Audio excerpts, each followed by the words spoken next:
नमस्कार मित्रांनो, मी आहे भाविक आणि welcome to our YouTube channel food and travel bunny. ये तेरी हंसी पर मैं मर ही ना जाऊं। तर अवघे आता काही शिल्लक दिवस राहिले गणपती बाप्पासाठी आणि आता आपण निघालो आपल्या शॉपिंग करण्यासाठी। तर ऑल इन वन सेंटर बघायला गेलं जिकडे आपलं सगळं सामान एका ठिकाणी मिळेल ते आहे डीमार्ट, जी आपल्या लोकांचे बजेट फ्रेंडली पण असते। तर आज आपण आलो डीमार्टमध्ये पूजेचं सामान वगैरे गेलं आणि गणपतीमध्ये लागणारे काही सामान घेण्यासाठी। तर चला तर आपण आतमध्ये जाऊया आणि आपली सामानाची खरेदी करून घेऊया।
तर आता आम्ही आमची शॉपिंग करून बाहेर आलो आहेत. खूप छान छान ऑप्शन्स आहेत आतमध्ये.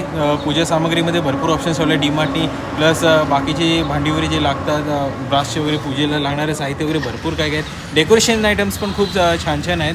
तर आम्ही आलो तर डीमार्ट बोईसरमध्ये जे आमच्या जवळच आहे. तुम्ही तुमच्या जवळच्या डीमार्टला पण जाऊ शकतात. खूप चांगले ऑप्शन्स आहेत आणि आमची परचेस सामान घेऊन झालेलं आहे. आता आम्ही चाललो आहे घरी. आजचा ब्लॉग कसा वाटला तर नक्की आम्हाला कमेंटमध्ये सांगा. चॅनलला नवीन असेल तर सबस्क्राईब करा, भरपूर लाईक आणि शेअर करा. भेटू का नवीन ब्लॉगसोबत. गणपती बाप्पा मोरया.